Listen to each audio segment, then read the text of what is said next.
Thanks for tuning in, Mountaineer Nation, to another edition of Fox on West Virginia Mountaineer Sports. And we are just two days in to 2025 preseason camp, and we already have some Rich Rodriguez rants for the all-time record books. I mean to tell you, I didn't know it was going to come out absolutely this early. But I mean to tell you, if this is going to be an everyday thing, get your popcorn ready, because the West Virginia media cannot handle the personality of Rich Rodriguez. Now, I wasn't as tuned in to the everyday nuts and bolts things of what's happening with West Virginia back in the early to mid 2000s when he was head coach, because I was just a little kid at that point in time. Yes, did I follow on fall Saturdays the games and things like that, but not to the attentive level that I do now. But it is just with this West Virginia media that they are hanging on every single word of what he says and trying to create stories, narratives, content around that. And I'm telling you, already 2 days in, it's going to reach a blow-up level. It's going to reach something. I just think, perfectly personified. Well, hold on. I'll put a pin in that and come back to my example. This is exactly how the sausage is made. And if these West Virginia reporters cannot get over that and have to psychoanalyze down to every single word that Rich Rodriguez says about every single subject, because they got to get an article ready or a tweet ready with a quote, then it's just I'm telling you, it's boiling up to a point that we won't be getting to.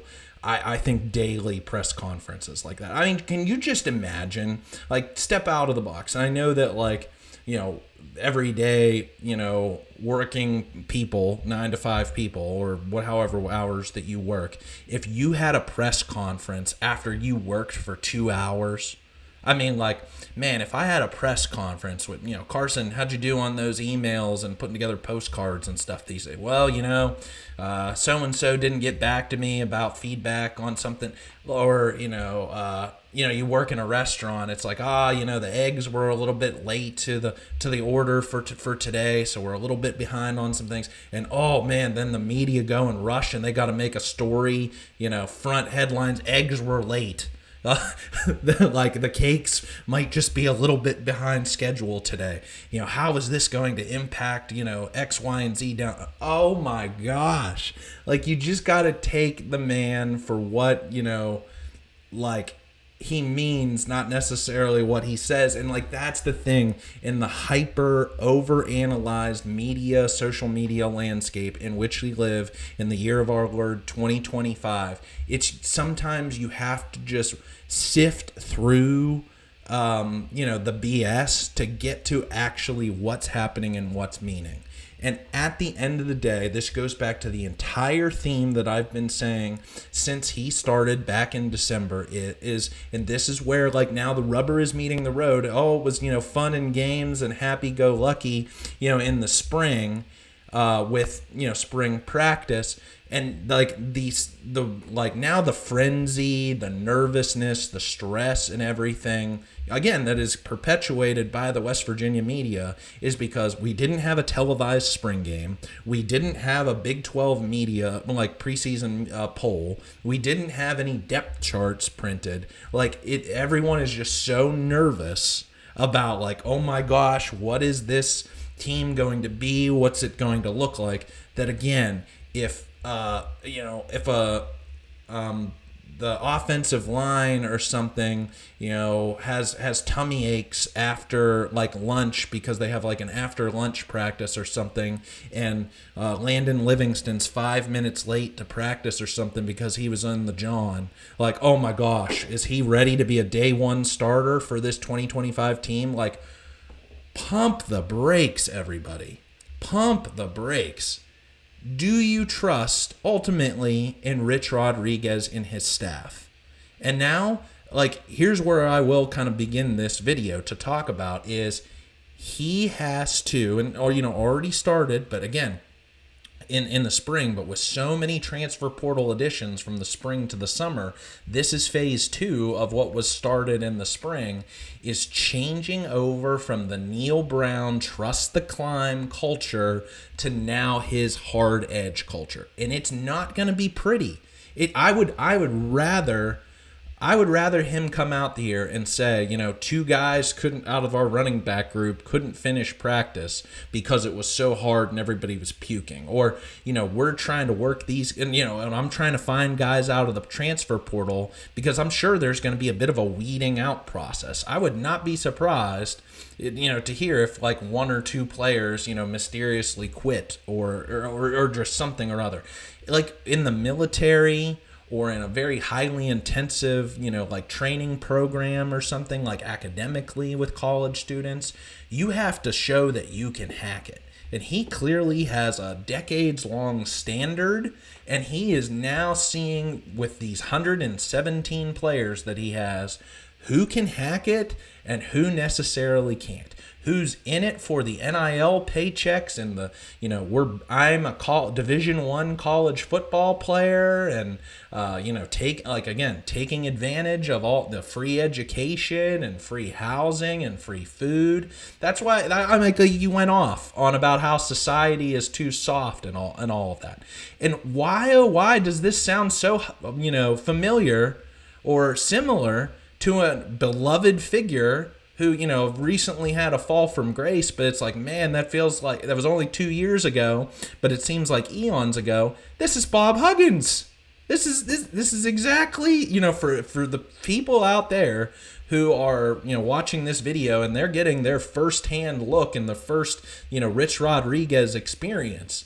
Does it not exactly sound like the same mantras, the same kind of attitudes, the same never like 100%, doesn't settle for anything but perfection type of attitude that Bob Huggins said week in and week out and made him just, I feel like a college basketball icon because he told it like it is. He had an extremely high standard that then translated to winning, and he wasn't going to settle for anything less, no matter, how West Virginia was playing defense that day, shooting the ball. If everything wasn't perfect, and that's why players loved him. So that's exactly why he is now trying to trim this team down to like it's the 300 from the mid 2000s movie. That's a classic. There are probably some guys on like I said on this roster trimming some fat to find out who is going to be my greatest warriors, my never give up attitude, hard edge, fight until you don't have any more in the fourth quarter and you gave it your all, because that's exactly what this program has been lacking.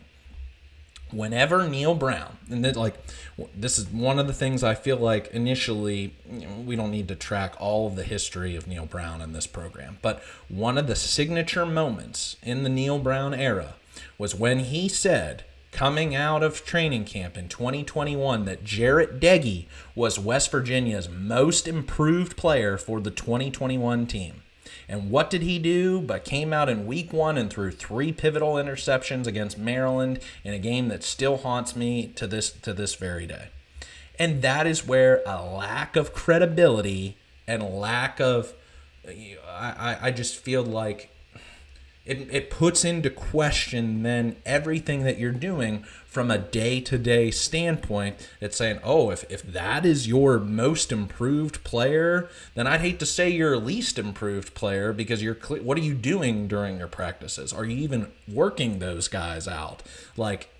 I'm being a little bit tough here in critiquing, but that is the point, is that this is not going to be pretty. This is going to be This is going to be how the sausage is made, till ultimately that it's just figured out enough until August 30th. And thank goodness that West Virginia has 2 warm-up games, one against an FCS opponent and then one against a MAC team. That West Virginia is going to have to find its best 22 by August 30th, and then it is going to be a bit of a makeshift, figure it out, winging it on the fly, find out week by week, practice by practice, because you had how many weeks of practice in April for 2 hours a day. You've had 10 hours a week or so throughout the summer to run Law School Hill and have practice, have weightlifting sessions and maybe some film sessions here and there. And then, now you're going to have a few weeks, again, round 2 of what you just did in April, and then you got to go play. And you hope that that's the first iteration. So getting to that starting point, that starting line of phase 1 of what this team looks like and is going to be for 2025, you hope that that's there as best as humanly possible, put together with duct tape and chewing gum for RMU with so many different players on this team. And then you're going to figure out a little bit more against Ohio. You have to do it on the road. And then it all comes down to Pitt. And then you're going to go from there. And then that's your season. So ultimately, what I think is most valuable of what has been said for 2 days, and that's what I think, getting too caught up in every single quote and every single thing that he says, stop. You have to look and, feel out the context of what he's saying. And again, you're trying to have him, give these big, long, articulate answers on these deep philosophical questions. And it's they're out there hitting. Now I wish, some of the questions would be a little more, specific. And when you say you want to go out there and see evaluations, what do you mean by that? Is everybody just doing wide receiver versus DB drills? Are they doing more team together? You just doing the Oklahoma drills? Are you doing 7-on-7s? What does that necessarily mean? Evaluations. So because again, what you do in your individual drills and everything, you might think one thing, or if you're with your group, all of your running backs or all of your defensive backs or all your receivers, how you do in there. And then how that translates to team, offense versus defense. And that's where I think people really show out. And that's where your trust in your locker room, your leaders are going to establish themselves. For anyone who's ever played football, it's the locker room knows who runs the offense, or on the defensive side of the ball, who runs the defense better, who should be out there, who in practice are the ones who are emerging as the top leaders. Now, if it comes down to one guy versus another guy and they're really going at it, that's great. That means you have quality depth if you can trust in that. So it's just everybody, I think, just needs to pump the brakes. What I think the one thing that is I would say that I took away from these last 2 days as the most important in playing into the theme of what I have been saying since the spring is that I think to get a true evaluation on some of these players, you have to risk them to injury in practice. So I wouldn't be surprised if we hear of a few more injuries over this August, the whole month of August leading up to the season than we have in previous seasons, because you got to get a true feel of again, quarterback runs, how can they deliver hits, how can they take hits defensively. Again, you got a lot of new faces, you got a lot of new players making first time as part of this team defense, so you have to risk them to injuries, whereas maybe you didn't. So I really do think under the Neil Brown era, he was so afraid of getting any of his ones hurt because there was little to no depth at the 2s and the 3s of players that could actually play on fall Saturdays. Again, a part of the developmental program and all of that. That and at the time and listening to his quotes, I thought they were a bit innovative, because you never want to see anybody injured. So the things that they tried to do in practice to limit how much they would actually be hitting the physical turf whenever they would tackle people to the ground. But if you can't go full speed in practice, it's not going to translate, and you're a step slow on fall Saturday. That's just a proven fact. So you got to be able, and again, quarterback run, if that is going to be a key focal point of this offense, you have to do it in practice. So you have to risk Nico Marchiol, Jalen Henderson, Max Brown, Max Anderson, Scotty Fox, Khalil Wilkins to getting tackled. Same with these running backs. Same with everybody out there is going to have to do a lot more full speed tackling. So I want to hear more about that and want to follow that as practice goes on, and it's going to be grueling. And like I said, if we see more injuries this year pop up, that's why. But you have to be able to do so, and why then this is why Rodriguez built up the depth that he did with all of the transfer portal recruiting this past offseason, is because there has to be interchangeable parts. So nothing has changed, and I don't know why that if this team isn't performing how we expect and theorize, all the people, content creators on YouTube here or writers and so on and so forth. And that's what I think, okay, to come back to it, Rodriguez got mad at Mike Ostie today is when he said something like, establishing a starting two deep or something like that other than Jaheim. And then, Rodriguez kind of was taken back and kind of quipped oh, what, does Jaheim already have a starting position or something like that? It was kind of tongue in cheek in the moment there, but that is the point, is no one has an established, it's going to be a day-to-day grind, and you have to prove it. What you did yesterday compared to today is nothing. Now, I think it's important that these guys get to know each other, they bond as a team. Again, if you go through the ringers, there is no sport out there, and having played many sports throughout my entire life, there is no sport like football that brings men together, period, because of the blood, sweat, tears, physical pain that you take from the beatings, in and day out in practice, and then, games not so much, it's the practices, and that you bond. I mean, you butt heads, hating some teammates as much as you hate an opponent. That's why it's nice whenever I feel like teams can have, this is more so in the NFL, practices with other teams. You're not beating up on the same guy who's on your team at the end, by the end of it when games actually come. But that's what I mean, is I hope that more of that, comes together, and Rodriguez starts to identify who those guys are, and same with all the assistant coaches, that by the end of this, that they find they're too deep. So now almost 20 minutes into this video, what I wanted to say for this practice, all of this is fine and dandy. Again, no red flags are coming up from me at this point in time, because my trust in this coaching staff, for the last 6 months now, has been there. That they start off with 100 because, again, they've proven it before, and they will, if all things go well, and things have to break well for them, a little bit more so than I feel than they are in fall, 2026 high school recruiting right now. But that's a different story for a different video.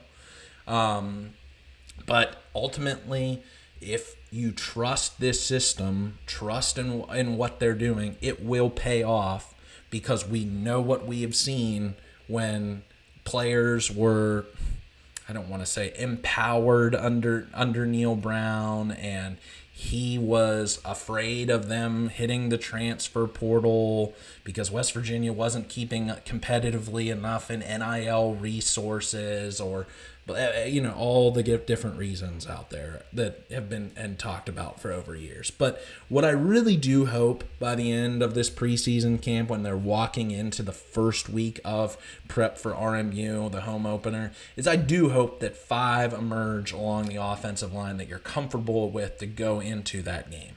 There are competitions, I'm sure, across all 5 positions on the offensive line, and it's great. It truly is great that West Virginia has all of this depth at all of these positions, but ultimately you have to play 5.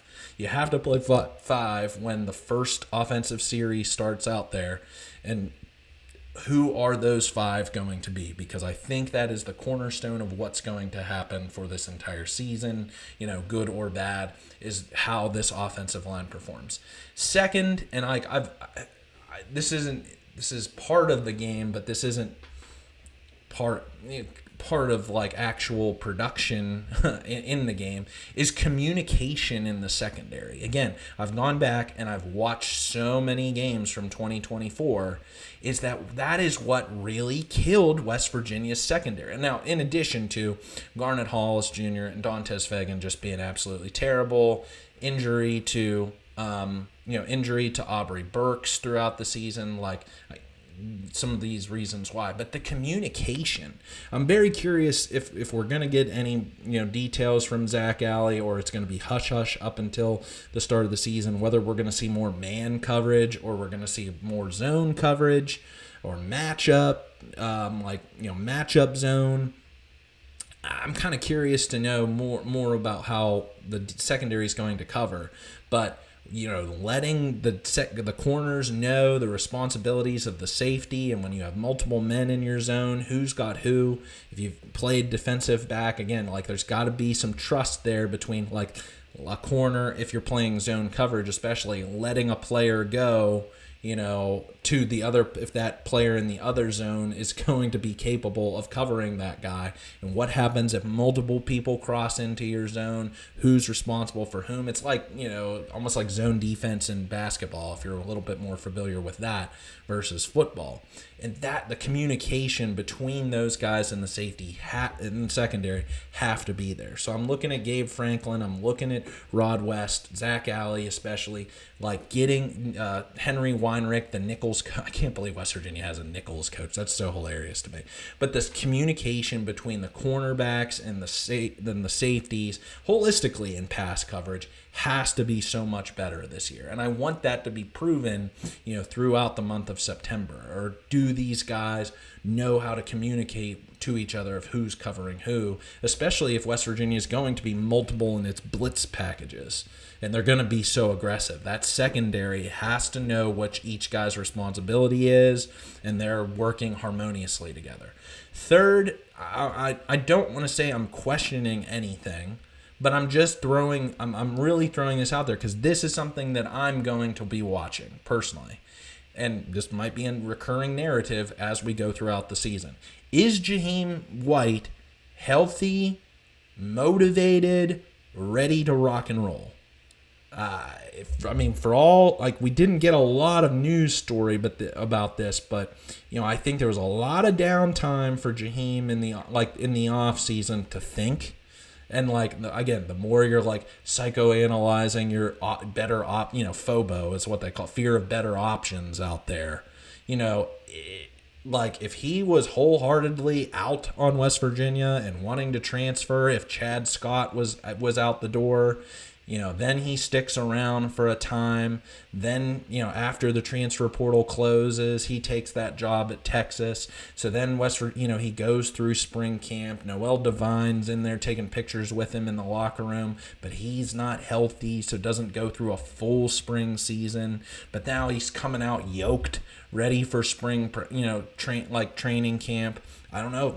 Hopefully he was one of the two guys who survived practice today in the running backs room. I truly do think, I think this is pretty much common knowledge, is Jaheim White is West Virginia's number one playmaker. He is the catalyst to this offense this year. He has all of the skills necessary and the talent to go out there and be definitely 1,000 yards plus rusher for this upcoming season. But he hasn't played to the amount that a Trey Stewart for Jacksonville State did last year. I looked the stats up. Trey Stewart, who I've mentioned a number of times, 26 touchdowns, 1,600 rushing yards, 297 plays. 297 for Trey Stewart. Awesome. Freaking awesome. Jaheim White only played 167. And then you think about it in 2023, while he had a freshman All-American type of season, he only played half the season. If you look into those games, it was still the C.J. Donaldson show, and sprinkled in with Jalen Anderson through the first half of 2023, and then he really started to turn it on, and definitely by that UCF game, that was a turning point of the season for the Mountaineers, after the two game loss back to back, Houston and then Oklahoma State. And like he never looked back, and he was hugely important as part of it. And then again, last year, at the end of I don't think Jaheim White was playing 100% healthy. Like he only had 6 carries in that Memphis Frisco Bowl. So even while splitting time with C.J. Donaldson, he only played 160, hit 67 plays, and was that due to injury? So is he ready to take on a nearly twice as big workload in West Virginia's offense? Or are we going to see more Jalen Knighton? If hopefully Ty Edwards gets this waiver from the NCAA, we're going to see him. Is Dior Hubbard going to continue the momentum that he had from the spring season?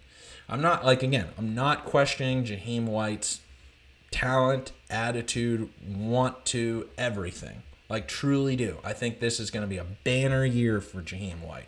Everything is like, all the cards are on the table. This is your opportunity to go seize it. And I think he finally has realized that along the way. Might not be, again, probably didn't want Chad Scott to move. Probably liked his role within the Neil Brown offense. And now, like the way things were done in the old system, old coaching staff. He was loved. Probably been compensated very well in NIL. From the first year to the second year, this year to this year, and everything else. And now he's probably got to work harder to that's the thing with sometimes with people is, you don't understand or like feel the need necessarily to push yourself to that edge of your physical ability in the moment, because you hate like some people have said that, like forget who was the run, Arian Foster or someone else, like I hated going to weightlifting or hated training but loved playing the games. I mean, the grind is of part of the Rich Rodriguez DNA ethos. So Jaheim White is now going to have to grind because, again, everybody is, I don't want to say everybody, but everybody being kind of like a number, A, B, C, or D, not knowing your name, your face or anything, just seeing you out there in practice. Like, everybody could go numberless, and like Rodriguez would want to evaluate you on how you did that play or how you did that day or whatever. So it's just like that's why he's not giving anything to Jaheim. I think Rodriguez knows and the staff knows that for them to have a good season, Jaheim White has to be this kind of performer, over 1,000-yard back, etc., etc. But like Jaheim's got to go earn that himself. They can lead a horse to water, but they can't make him drink it. He has to have that desire within himself to go out there and do it. And like no one can do it for him. He has to go do it. So that's what I mean. Is he ready to rock and roll and just gonna like shine, I feel like, from day one? That's what I'm hoping for, and that's what I want. And I think that's what Mountaineer Nation wants. Number 4, can the wide receivers start to create separation?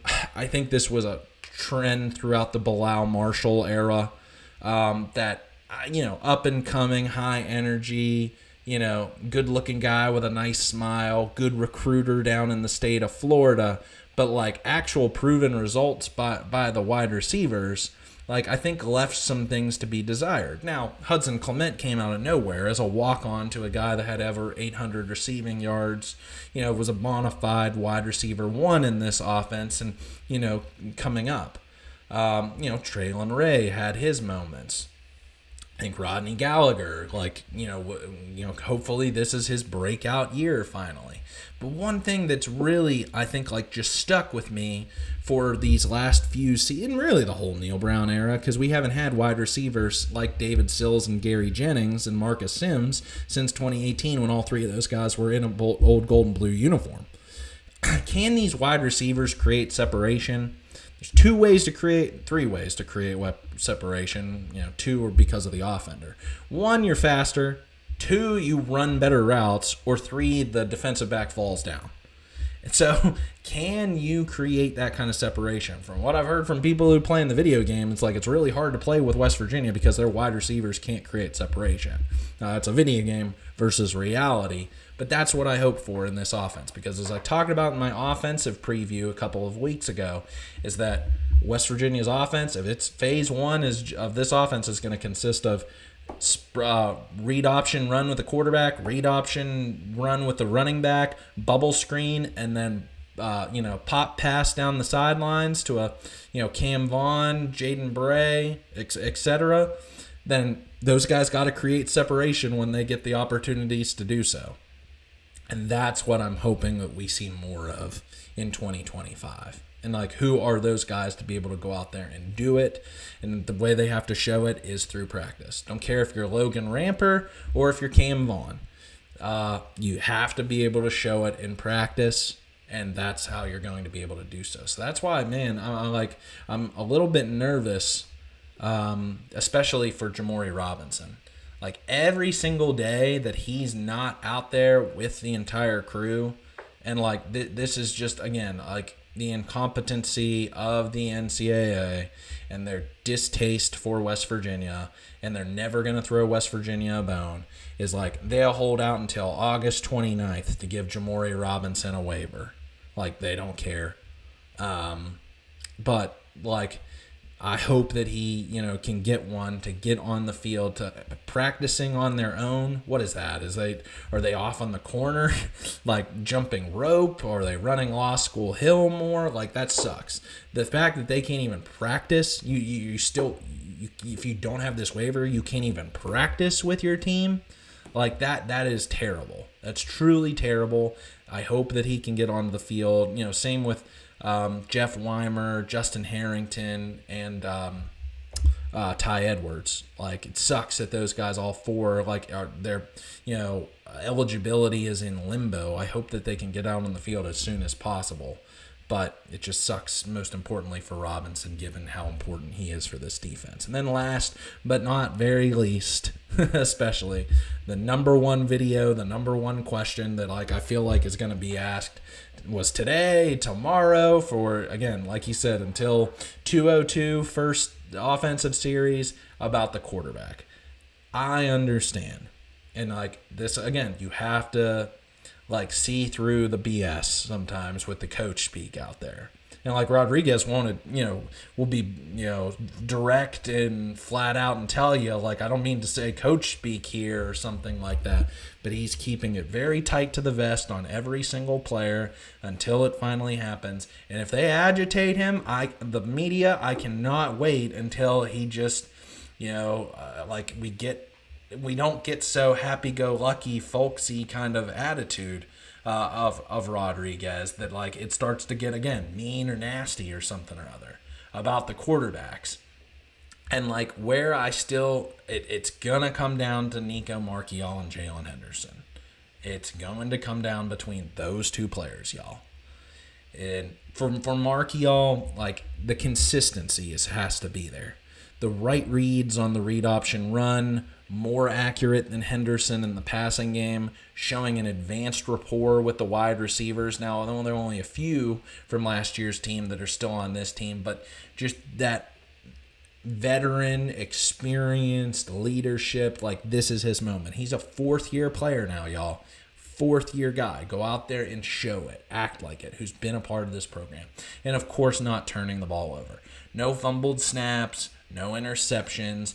Be that locker room leader that earns the trust of your team. That's the guy who they hope is under center come week one. And again, it might take a few weeks.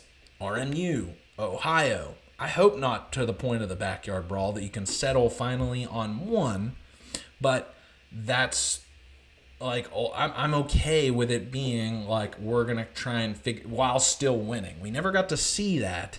I feel during the Neil Brown era, because West Virginia wasn't up far enough in a games that by the fourth quarter you could turn to your number two quarterback with confidence that you're going to win the game and get that player valuable experience.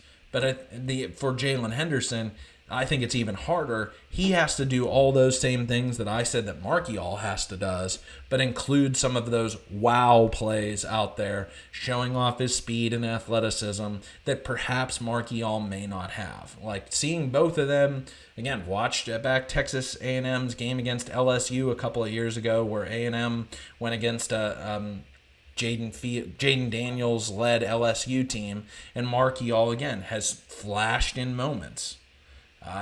So that's what I mean. That's what I mean to say is, like, Henderson has to like work almost a little bit harder. I feel like in some specific intangible things out there to be like, yeah, we're gonna go with this guy instead of Markeyall at the end of the day. I think that's kind of where it leads from the quarterback battle. For all the other guys, valuable again, all those same kinds of things, but you know, trustworthy that if in a pinch, I mean, I don't think Scotty Fox going to be redshirting. Khalil Wilkins, another year in the system. I'm afraid Khalil Wilkins might eventually be a transfer portal, player we're asterisking, seeing if he goes elsewhere. I don't know. And then Max, Brown, the true freshmen, Scotty Brown, Max Anderson, going to be redshirting. And then Max Brown, it's like, okay, there might be a sub-package here or there for Max Brown, but I don't know if there's anything that he does that Markeyall can't do. Markeyall's bigger, so it's like if you want to throw him in like a Tim Tebow package, like that's what Markeyall is going to do for you, or can do at least. So that's kind of my top 5 things for you there. And that I hope that come out of this fall camp. And if it doesn't necessarily in the first 2 weeks in the build up to the RMU game, as they get to more of what is a week to week practice schedule going to look like that's more regular and regimented. Like right now, this is, eat, sleep, breathe 24 hours a day for the next few weeks. Being all together as a team bonding, practices, being together.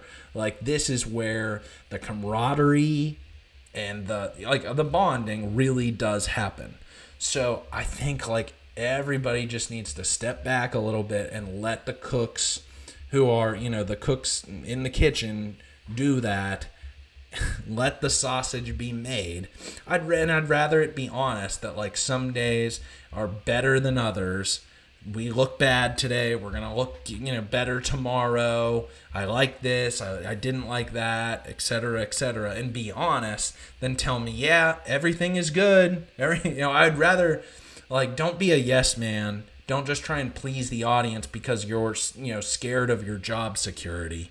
I think there was a bit of that for some time, imposter syndrome is what's used in the business world out of Neil Brown stuff. I know I'm really killing Neil Brown and have for many, many months now, but just really that's the only explanation to me when you get the results that you do. We're all so sold on outcomes.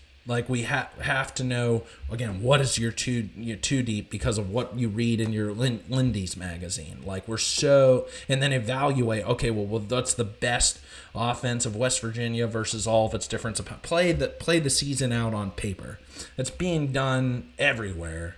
If you listen to some of these national shows, already trying to pick out the playoff, contender, who's going to make the playoff, predicted finish. And right now for West Virginia, they're in the lab. And they have an idea of what this team is going to look like. The coaching staff at least does.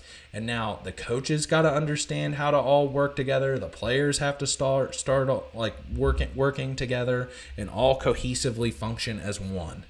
And when it's a sport like football, where again you have 11 on one side versus again baseball is a kind of an individual team sport. Basketball, you're only playing with 5. It can get a little bit clunky at times. So it has to start to come together. And right now, it's just going to take a little time. So love to know your thoughts, good, bad, or indifferent. Am I overreacting to the West Virginia media's overreaction? I think a lot of Mountaineer fans of what I've seen on social media over the course of today, Thursday, has been very positive. I love it. I love that they're ready to, either weed out the weak, calling people, soft and coddled. Like when he said about we have an ice cream machine and probably even have the sprinkles for it too, and these players are getting paid. It's exactly right. People want hard, tough love, hard coaching.